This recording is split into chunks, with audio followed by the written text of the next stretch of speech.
I'm going to show you how to do an impeller change on a Johnson 15. This also goes for the 99 models, for Johnson and Evinrude from the 70s, 80s, and early 90s.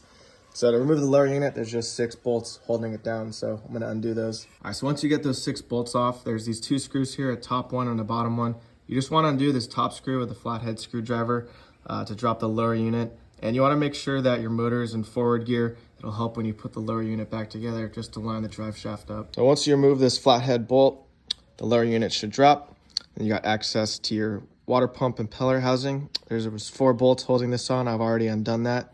So now we have access to our impeller here. So you can see the fins are pretty bent. It wasn't pumping much water.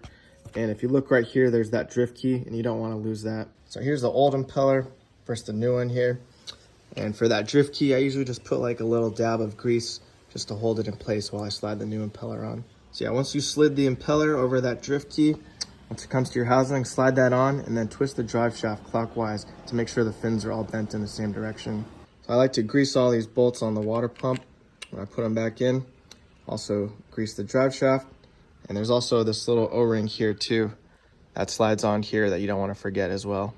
For reinstalling your lower unit, you want to tilt your motor up and just make sure everything lines up. You just want to make sure your water pump housing lines up with the water line and that your shift rod connection lines up right there, and put that screw back in.